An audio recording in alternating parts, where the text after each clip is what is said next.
Dan untuk mengetahui informasi terkini mengenai kepulangan jemaah umroh asal Indonesia, kami ajak Anda bergabung dengan rekan kami Gita Iha yang sudah berada di Bandara Soekarno-Hatta, Tangerang, Banten.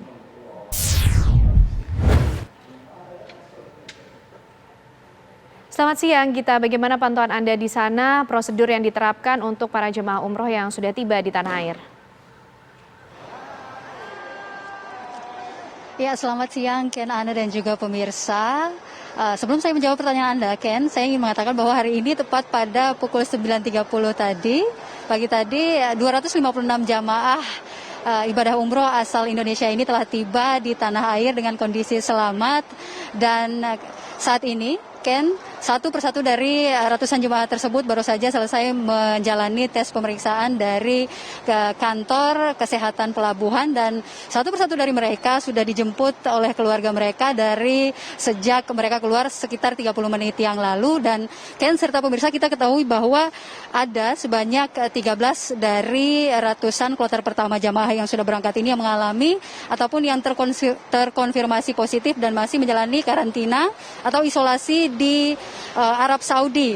Untuk mengetahui selebihnya bagaimana dan apa sih yang sebenarnya dialami atau dijalani oleh para jemaah selama melakukan ibadah umroh di masa pandemi ini, kita langsung saja berbincang dengan salah satu jamaah yang sudah berada di sini. Ada Mas Rizky Sembada. Selamat siang, Mas. Selamat siang, Assalamualaikum, Mbak. Waalaikumsalam. Mas, ini kita lihat kabarnya dan tampaknya masih sehat walafiat nih Mas ya? Alhamdulillah sehat walafiat, bismillah. Oke Mas, mungkin bisa diceritakan sedikit Mas terhadap pemirsa TV One juga bagaimana sih rangkaian pemeriksaan yang dijalani setelah turun dari pesawat pasca tiba di tanah air ini Mas? Oke, jadi ini yang ditanyakan adalah pasca tiba di tanah air ya. Oke, jadi perjalanan kita setelah turun dari pesawat, alhamdulillah kali ini, kepulangan kita kali ini tidak begitu mengalami kesulitan Mbak, karena kita sudah mengantongi surat PCR ya dari Saudi Arabia yang sudah dilegitimate dari Konjen dan Konsul serta KJRI RI yang ada di Jeddah Mbak.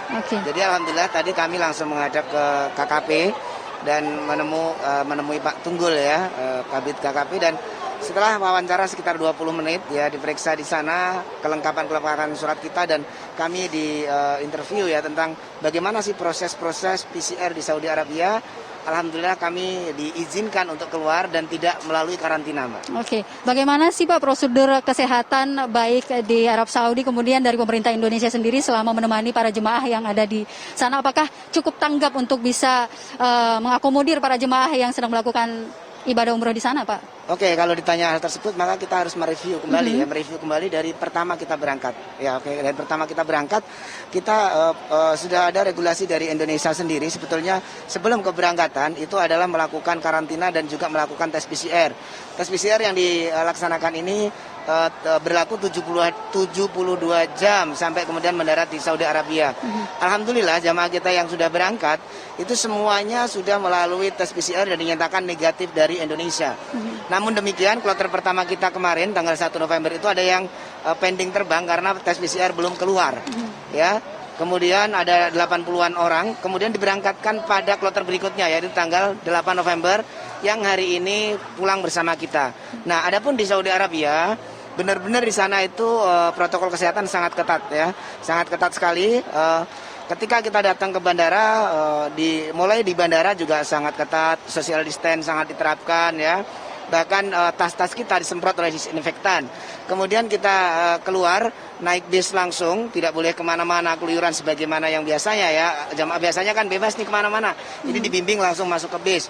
Bis pun social distance. Jadi di dalam bis yang kapasitas harusnya 50-an orang hanya diisi sekitar 18 sampai 20 orang saja. Kemudian langsung dikawal waktu itu pengawalan kepolisian Saudi Arabia langsung menuju ke hotel-hotel karantina. Perlu kami sampaikan ada 2 hotel karantina yang disediakan untuk jamaah Indonesia. Oke, Mas, saking ketatnya, berapa kali sih Mas dan jemaah yang lain menjalani tes swab begitu Mas? Masya Allah, ini luar biasa. Jadi saking ketatnya kita ini nggak bisa kemana-mana dan dijaga di setiap lip-lip biar kita nggak bisa kemana-mana. Kemudian tes PCR selama di Saudi, Mbak ya, perlu kami sampaikan untuk jamaah semua. Kami dites sudah 3 kali, Mbak. Jadi di Saudi ini sudah 3 kali. Dalam kurun waktu 10 hari ini berarti kami tes PCR ini 4 kali, Mbak. Ini luar biasa banget gitu ya. Pertama kali adalah ketika kita habis karantina 3 hari, ya, di hari ketiga kita di tes PCR, yang negatif diizinkan untuk keluar melaksanakan ibadah umroh. Kemudian ketika selesai ibadah umroh, kita masuk kembali di hotel dan dikarantina lagi.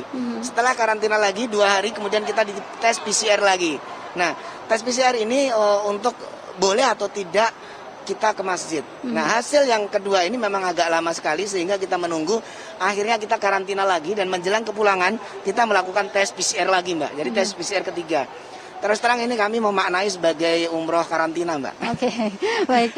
Ada kendala nggak sih Mas Rizky dan rekan-rekan yang melakukan ibadah umroh sedari pergi hingga pulang ini? Mungkin ada yang perlu dievaluasi, mungkin terhadap pemerintah kita untuk bisa mengakomodir jemaah lebih baik lagi mungkin ke depannya, Mas? Sangat Mengingat banyak. ini kan masih masa pandemi, Iya. orang juga mungkin akan takut untuk melakukan ibadah umroh ke depannya begitu. Betul, kalau bicara evaluasi tentu banyak sekali yang harus dievaluasi.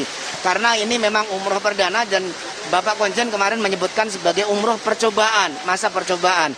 Jadi banyak sekali yang harus dievaluasi. Yang pertama itu sendiri adalah bagaimana regulasi di Indonesia itu sendiri. Kapan PCR dilaksanakan, ya? Kapan kemudian kita mendaftarkan visa dan lain sebagainya, sehingga tidak terjadi seperti kegagalan di 1 November kemarin. Jamaah udah keluar visa tapi PCR belum keluar, begitu juga sebaliknya, PCR keluar, visa belum keluar. Itu di Indonesia itu sendiri harus benar-benar regulasinya ditetapkan terlebih dulu sehingga nanti keberangkatan berikutnya akan lebih bagus. Kemudian yang selanjutnya di Saudi sendiri sangat banyak sekali regulasi yang harus kita kaji ulang, ya, harus dievaluasi ulang. Pertama adalah bagaimana penetapan karantina sebetulnya, gitu ya. Harusnya seperti apa, gitu. Apakah benar-benar harus dikarantina dulu selama 3 hari, baru kemudian di PCR, atau mungkin ya akan lebih baik ketika jamaah datang itu di PCR dulu. Jadi kasihan mereka kalau dikarantina. Kan kita segera tahu nih, langsung terdeteksi apakah mereka memang terindikasi positif, ya kan, atau mereka negatif. Ya, kami meminta tentunya para jamaah ya sebagai perwakilan Indonesia dan juga mohon izin kami dari penyelenggara asosiasi penyelenggara itu kami dari Ampuri ya, Mbak ya. Itu kita meminta nanti jamaah dimudahkan. Jadi ketika datang masuk hotel langsung aja dilakukan swab. Mungkin istirahat boleh ya. Istirahat 1 hari biar kondisi badan fit. Di situ kesempatan jamaah melakukan mengisi vitamin tubuh dia, tapi di swab. Kenapa? Biar hasilnya segera keluar dan bisa ditentukan dia melaksanakan ibadah umrohnya. Oke, Begitu. baik. Terakhir, Mas Rizky, sudah melalui serangkaian pemeriksaan pasca datang, apakah sudah boleh dipulangkan semua begitu? Ataukah memang ada imbauan seperti jangan keluar dulu ke rumah selama beberapa hari? Mungkin Mas singkat saja. Saya sedikit nambahkan sedikit, Mbak ya. Mungkin perlu penanganan khusus di Saudi juga tentang yang positif, Mbak. Ini kasihan. Ini mohon maaf, ini perlu dititik beratkan karena kurang adanya penanganan secara spesifik tentang jamaah yang positif. Satu. Adapun yang ketika kita sudah sampai di Indonesia, tadi setelah melalui konfirmasi dari KKP ya, Mbak. Alhamdulillah jamaah sudah diizinkan pulang. Kecuali yang dia berada di luar kota, Mbak, yang harus memakai penerbangan lagi. Maka ini disarankan untuk melakukan tes rapid dulu untuk mengikuti standar penerbangan. Begitu, Mbak. Oke, cukup Mas Rizky, terima kasih atas waktunya. Kami ucapkan sekali lagi selamat datang ke tanah air ya, Mas. Dan Ken serta pemirsa, itulah tadi wawancara singkat kami bersama salah satu jemaah yang baru saja tiba. Kami juga kita tentunya mengharapkan untuk kedepannya jemaah umroh bisa pergi dan kembali pulang dalam keadaan sehat seperti semula. Untuk sementara demikian kami kembalikan ke Anda, Ken, di studio.